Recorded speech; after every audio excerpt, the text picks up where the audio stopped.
Hey, everybody. So, my name is Elena. Some of you guys might know me by Sassy.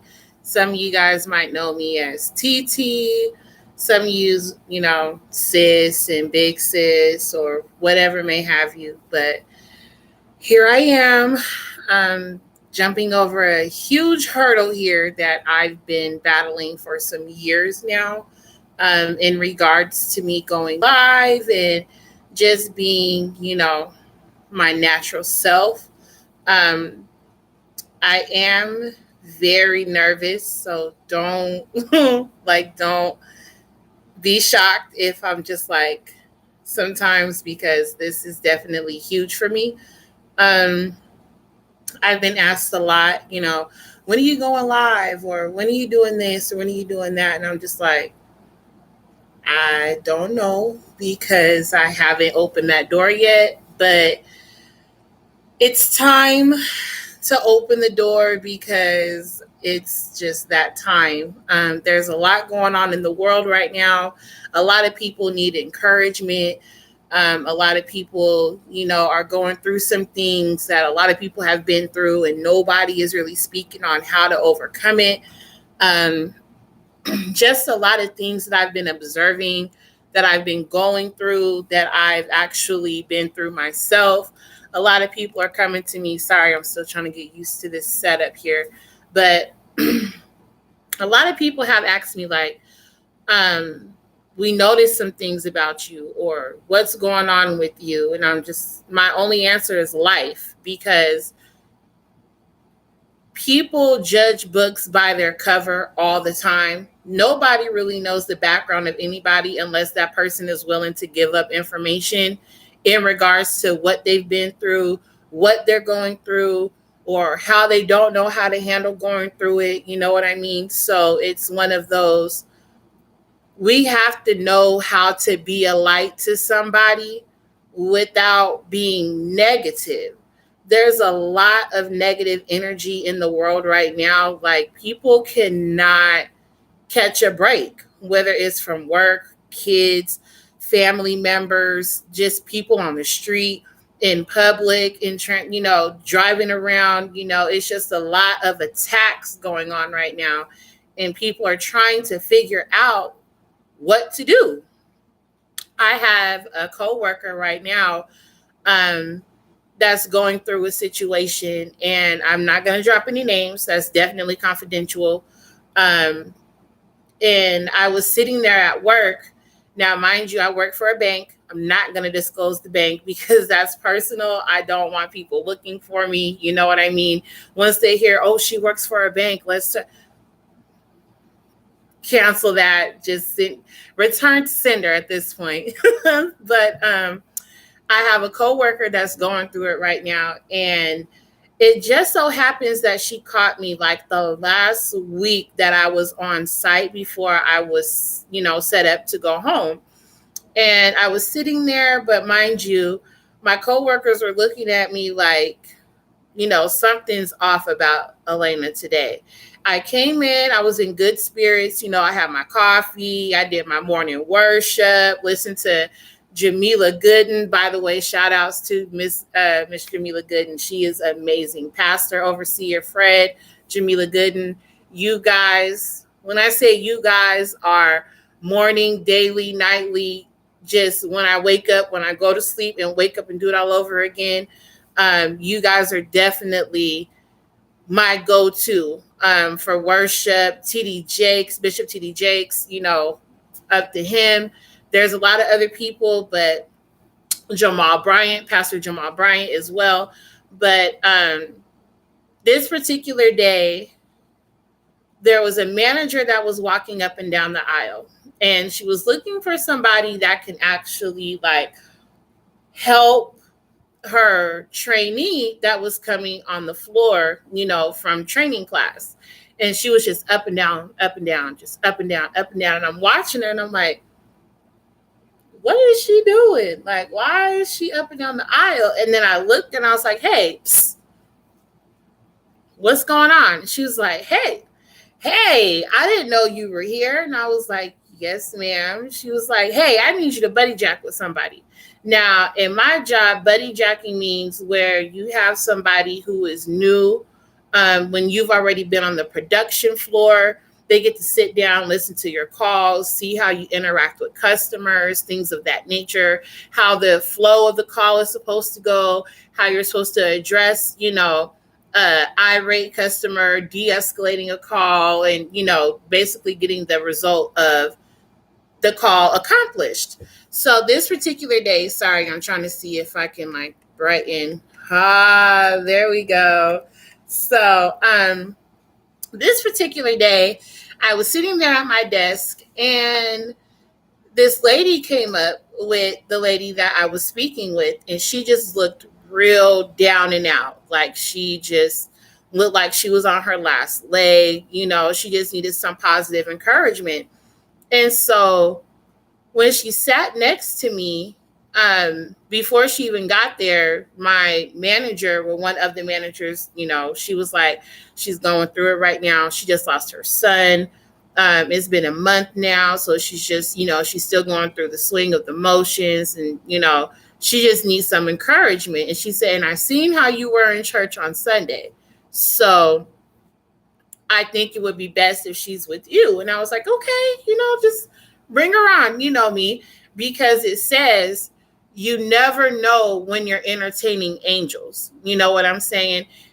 God can use anybody to get a word across. It doesn't matter if you're a sinner. It doesn't matter if you're, I'm trying to, word things nicely. If you're a sinner, if you're out there just doing whatever in the world, he uses everybody. You know what I mean? And this particular day, he chose me. So, and I promise you, I'm built for transparency. I'm transparent up until I dot my I and I cross my T and I make sure my J is dotted too. Like, I am not perfect by far. I am not perfect, but I got tired of running from what I know I'm called to do, which is being a minister, which is a prophetess. You know what I mean? And I'm in my head like, Lord, like, you want me to do this? You really want me to do this? And I'm just like, oh my gosh, like, why me? And then he answers like, why not you? You know what I mean? You've been through it. You know how to get through it. Why not you? And I'm like, okay, absolutely. So fast forward, she comes and she sits down by me and she introduces herself. I introduce myself, introduce myself like, hey, I'm Elena, nice to meet you. And I just got, or I just heard a little bit about what your situation is. And I just want to let you know everything's going to be okay, because we go through situations every day where it can either make us or it can break us. Now, depending on the situation, if you want it to break you, make sure that you're being broken, but you accept the healing that comes from it. No matter how hard a situation is, whether it's homeless, losing a child, going through an abusive domestic relationship, anything of that nature, just make sure that you see the positive outcome of it, because not everybody is the same. Not every situation is the same. Not every outcome is the same. And not every result is the same. It's just how you take it on a daily basis of how to get the victory. As long as you've had victory from a past situation, you should defend your victory to the next situation. So say, for instance, hey, I lost my car. I'm not going to stay defeated, because I know the steps that I need to take to get the victory, to get to the next vehicle. Or I'm late on this, I'm late on that, but God still covers me. You know what I mean?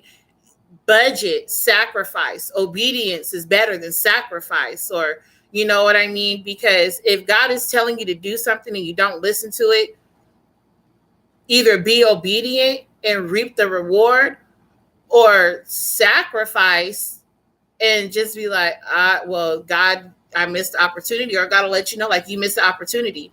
I asked you to be obedient in your sacrifice. And because you did not sacrifice and give me the obedience, because obedience is the kingdom's currency, whether you look at it or not. He's judging everything that we do.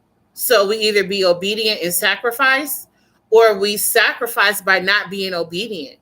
So either way it goes, you have to know the turns of the tables and when they're coming for you and how they're coming for you and how to come out of them. So this particular day, I just told her, like, look, this situation was not made to break you. It was made to make you, because now you can be a witness to somebody else on how to get through on losing your son, how to increase your prayer life when you lose something that you gave natural birth to. You know what I mean? This is an outreach ministry for you now, because there are a lot of mothers out there that haven't been counseled or loved or nurtured after losing their child. So they're just winging it with, sorry, I don't know what's going on, but they're just winging it, you know what I mean, with trying to heal on their own. Yes, you can heal on your own, but how beneficial is it going to be? Because when you try to heal on your own, you fight battles on your own. And even though we're not really fighting battles on our own, the race is not given to the swift or the strong, but he that endures to the end. Vengeance is mine, saith the Lord. So if we're constantly trying to fight battles on our own and we're not letting God intervene, no, we are not going to get the outcome that we're looking for, because we're so centered on self that we're not looking at the bigger picture. So I basically just gave her a lot of words of encouragement, like, ma'am, I know it's hard. I know, you're going through it right now. I said, no, I have not physically lost a child, but yes, I have had miscarriages. You know what I mean? I got to the point where I found out the gender and then something happened, or I was in a domestic relationship and that's exactly what happened, and I could not carry my child. There's different things that I have been through for me to not physically give birth, but it does not take somebody to physically give birth in order to be a parent. There are parents out here that don't have children, and I'm going to say that with the utmost respect, because even if you did not give birth to a child physically, it still takes a village to raise a child. So say, for instance, I'm the older sister. I have a little brother and a little sister. I am now a parent because my little sister has 3 children. Being an aunt with a niece and 2 nephews, that makes you a parent, because once that parent is no longer able to parent, you as the older sibling or the sibling or the aunt and uncle of that child, you now take on that parenting role. You cannot say that you're not a parent when you have an identity of a role. So with that being said, I gave her some words of encouragement. I just told her, God is really working on you. He's really trying to get your attention. He has not failed you because he has not failed me yet. And I wasn't trying to really do any comparisons, like any compare and contrast. It was just more like positive feedback. Like, even though you feel like you're going through it by yourself, you have me, you have your manager, you have women that are prayer warriors in this center that can help you get through it. The next day, which is the day that I was working from home, the next day, there was an incident that happened, but I'm going to fast forward so that I can rewind in the time frame. Now, it's been a month since I've seen this lady. She hasn't texted me. She hasn't called me. I gave her my number. It was just like, I seen her that one day and I haven't seen her since. But this particular day, I was laying in bed and I was like, Lord, I just don't feel good. Do I want to go to work? Do I want to stay home and work? What do I want to do? Because I did not sleep at all that night. At all. So I knew I was going to be tired when I got to work. But this particular day, I said, you know what? I'm not going to give in. I'm not going to break. I'm not going to fold. I'm just going to go. You know what I mean? And work is only 5 to 7 minutes from me. But I made that sacrifice because I was being obedient to what God told me to do. So I got up, I got dressed, showered, dressed, got my coffee, sat in the parking lot like I always do, and just did my morning worship. Shout out Jamila Gooden. And I went inside. I was like, okay, Lord, we're going to knock today out. We're going to do this. We're going to do it big. Like, let's go. And I get inside. I log in. I start taking calls for the day. It's my lunchtime. And I'm walking past the lady that initially introduced us. And I was like, hey, how are you? She was like, I haven't seen you in a while. What's going on? Like, just a quick little chatter. And it's like my body froze. I couldn't move. I couldn't speak. I couldn't do anything but just stand there and look like, like looking, looking crazy, but not looking crazy. And I finally looked at her and I said, oh, is that the lady? She was like, what? And I was like, is that the lady? She was like, huh? And I said, is that the lady? She said, yes, ma'am, it's me. And I said, oh, please don't call me ma'am. I said, I'm only 34. Like, please don't call me ma'am. And she started laughing. And I was like, how are you? Like, how have you been? I've been looking for you. As far as the text message, you haven't called. She said, the day after she sat with me and I spoke with her, her brother had a heart attack and 2 strokes the next day. After I just told her, the next thing that happens to you can either make you or break you. And that next day, your brother not only has a heart attack and 2 strokes, but I'm finding out a month later. So when I asked her, like, hey, do you still have my number? She said, yeah, but I think I saved it under a different name. I'm going to go home, I'm going to find it, and I'm going to text you. And she did exactly that. She was like, I can't thank you enough for giving me those words of encouragement. She said, we didn't know. He was sitting up. He was perfectly fine. And the next thing you know, he dropped like fireworks. I was like, oh my gosh. And then I immediately went into my prayer closet because not only did I just witness to you yesterday, well, not yesterday in timing, but yesterday before that incident happened, I just told you the next thing can either make you or break you. That's why we have to lean not into our own understanding. And I say that because if we try to lean on what we know and continue to do what we do without reverencing God, it's not going to work out. There was a reason why I had to go to work. There was a reason why I had to see that lady again. There was a reason why I had to hear, not only did I confirm what she went through the next day, but I was preparing her for what she was going to have to go through that next day. You know what I mean? So it was like, warning comes before the fall. And the fact that she was able to replay what I told her in regards to the next situation can either make you or break you, she said that's all that replayed in her head. When it comes to giving advice to somebody and they're able to come back and confirm how we were able to help them in a situation that we never knew was getting ready to come, that feels good because everybody needs that positive reassurance. Everybody needs that positive feedback. Everybody needs that positive go-to because you never know when your last breath is. Nobody is realizing outside of people that are in tune with the spiritual relationship with God, nobody is realizing that we are literally living in the last days. Revelation, the whole book, read it, please, because everything that is going on in the world today is going on in the world right now, from the government to the schools to the churches to the livestock to people's homes to homeless people. Everything financial is another one. You know what I mean? Everything that we are going through is listed in the book of Revelation. If you don't believe me, do your research. It's in there. I know everybody's like, oh, God.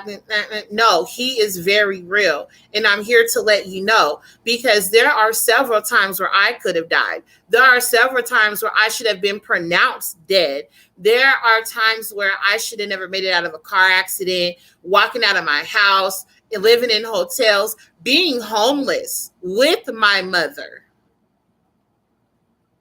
Heat stroke, stung by 5 wasps, and there was nobody there outside of me and my mom and God to reassure us that everything was going to be okay. You never know what feedback somebody is going to need.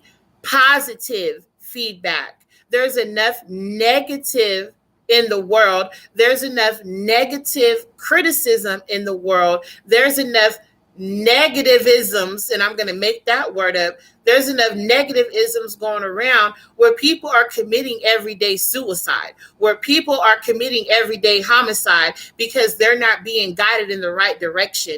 They don't know about a prayer closet. They don't know about Wednesday night Bible study. They don't know about Friday, Saturday night convocation or consecration in order to prepare for Sunday miracles. You know what I mean? Nobody knows the structure because they have taken God and the Bible out of the world. The Antichrist is here. You never know what kind of feedback somebody is going to need, because you never know what situation is going to happen when you walk away from that person.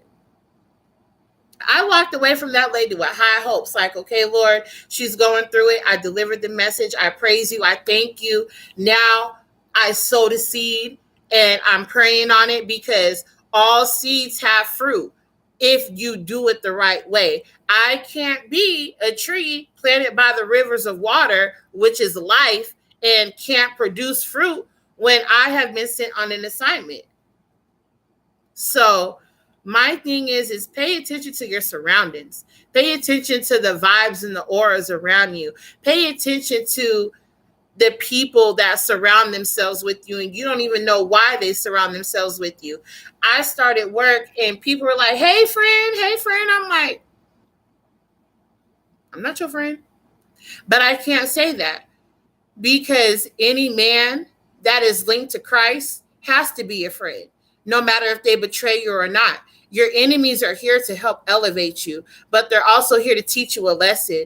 Your friends are here to help elevate you, but they're also here to teach you a lesson. Your family is here to help elevate you, but they're also here to teach you a lesson. Every lesson comes with a reason, a season, or a lifetime. If you don't know how to discern all of that, the only thing that I suggest is praying, because the only one that's going to give you the revelation is God. And that's on firsthand demand. He has not failed me yet in anything that I have prayed about. I went from being homeless with my mother to going to my sister's house and staying with her for 6 to 8 months. And then I prayed. I said, Lord, this isn't it. This can't be it. I can't just go from being here to homeless to back here. There has to be a break somewhere. And he gave me a divine revelation with a divine connection. And then 3 months later, after I prayed that prayer, I ended up buying my first vehicle down here, because I'm originally from Seattle. I ended up buying my first vehicle from down here, which was a 2004.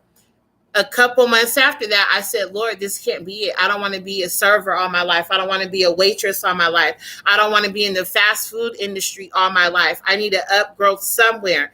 Boom, he put me in a banking job. I said, Lord, I just can't. I don't know what's going on. Boom, I'm in my own apartment, and I've been here for a year now.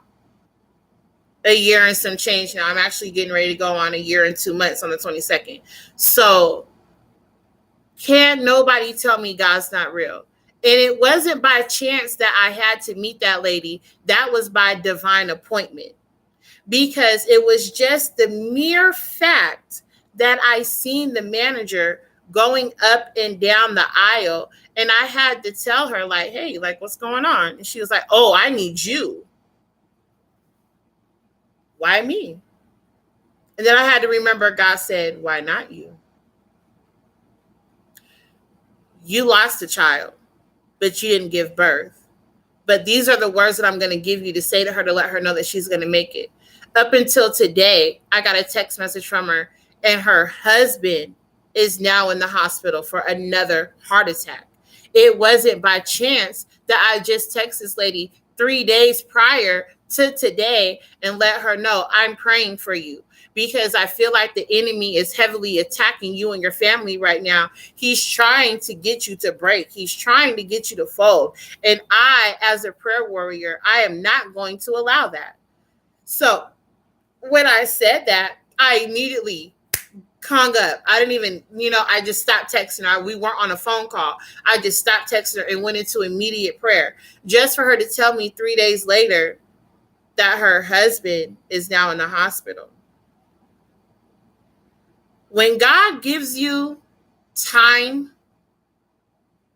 and instructions, be obedient, because you never know whose life you're going to save. Be obedient, because you never know what blessing you're blocking by not being obedient. Be obedient, because you never know that little outreach that you just did, somebody's recording that in their head, and it's replaying and replaying and replaying and replaying, because you were the one that made the difference in their life for just that quick 5 minutes. You were the one that made the difference in their life for just that quick 30 seconds. I can do a lot in 30 seconds. I can do massive in 5. But give me time, and God gives me time, let me blow your mind, because I have stories. And not only do I have stories, but I also do have dreams that I need to share with the world, because my dream could be a link to somebody else's dream that's in the prophetic, and I'm holding on to information that needs to be used. You never know what you're called to do until you start doing it and you realize what you're really meant to do. Don't look at your job as just a job. Look at your job as an elevation, whether it's fast food or hair or working in the bank or, the carnivals, working seasonal, working temporary jobs, warehouse jobs. You never know what somebody is going through, and you never know what type of impact or influence you're going to have by just being positive.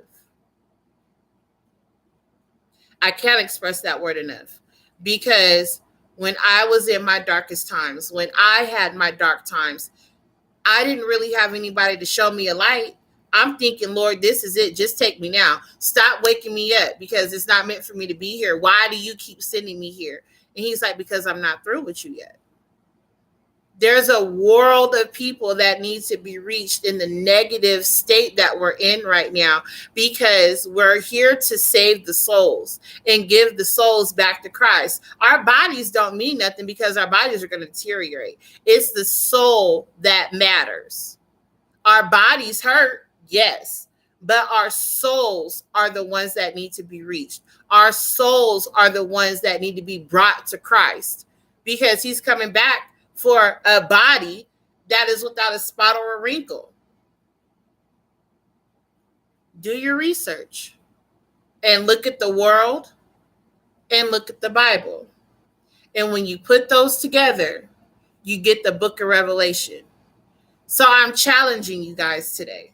And this is my challenge as well, because I'm challenged every day when I take calls for people. Be a positive backbone for somebody. Continue to pray about being somebody's strong backbone, because you never know what they're going through at home when they're not with you. If you guys aren't friends like that, you never know what type of strong backbone somebody needs. And I say that because when you have that person that can uplift you and stand with you back to back and say, hey, I got you, or hey, we're going to work this out together, or hey, I'm not going to let you do this by yourself, you can conquer the world as long as it's in the right direction. Because nobody can get through God, or nobody can get to God without Jesus. Because you got to go through the Son first to get to him. It's a simple outreach. It's a simple lifeline. It's a hand up, not a hand out or a hand down. The world is negative, and the world is coming to an end. It's up to you to be the change. Moral of the story is be positive, and be positive. Because negativity kills faster than anything else. One negative word to somebody and you don't know what they're liable to do because you don't know what's going on with them. You can walk out and tell somebody right now, I don't like you because you, And the next thing you know, you hear on the news that they killed themselves. Or you just get done talking to somebody that got done venting and you, ooh, child, I ain't got time to hear that. Ooh, I'm tired. And the next thing you know, they were in a fatal crash and didn't make it. Words are expensive. Very much so. Choose your words wisely because they'll get you further in life. And I'm only saying this because I know for a fact my words are expensive. People's words are expensive. But if they are malmanaged,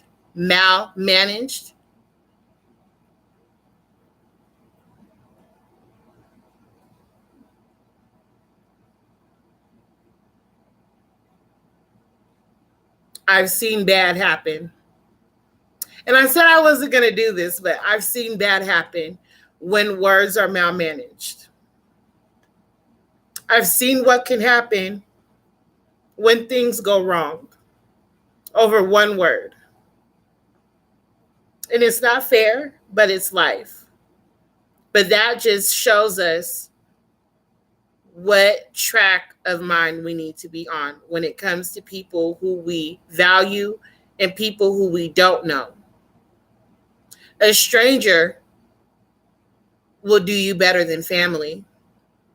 A stranger will do you better than anything else that you've known because you don't know what that stranger is going through. But it's the choice of words that makes the difference. Sorry. I'm trying to fight it because I've been through a lot in my little 34 years. And I don't wish that on nobody. Start reading your Bibles. Start praying more. Start listening to the elders. The elders are here for a reason. They're elders because they've been through things that we've been through that we have not been through. And they're giving us the key answers on how to make it through that situation. I'm not perfect by far, but our words are valuable. So choose them wisely. I'm definitely going to be live in a couple of days to give some more feedback. I'm definitely going to be sharing some dreams that I've had in the prophetic nature that they were given to me. This was just the open introduction. I know it's not perfect and I do apologize. I just came from orientation at school. Very excited. I said I was going to go live and do an introduction. So this is my little introduction. It's not a lot, but moral of the story is positivity. It can either make you or break you. You guys have a good night. I'll be back. I'm going to try and do this weekly, if not twice a week, so that you guys can start seeing my face more often, start getting more familiar. But I do need to go. Just a quick little word for you guys. Just be positive. Continue to be positive. And I'll be back with better preparations as far as, I don't want to say a message, but I'll be back with better preparations as far as a topic. I'm winging it right now because I have been saying, I'm going to go live, I'm going to go live, I'm going to go live. And I haven't gone live yet, but today, here we are. I had a lot of people inboxing me, asking me, when are you going to go live? So this is a rough draft. Don't mind me. I'll be well more prepared next time and not rushing. I literally worked, went to orientation, and then came home and did this. So next time I'll be live, it'll be on a day off where I can actually sit and flip through my notes and read stuff to you guys and just ping pong like that. But my introduction is be positive. I love you guys. Take care and be blessed. God bless you.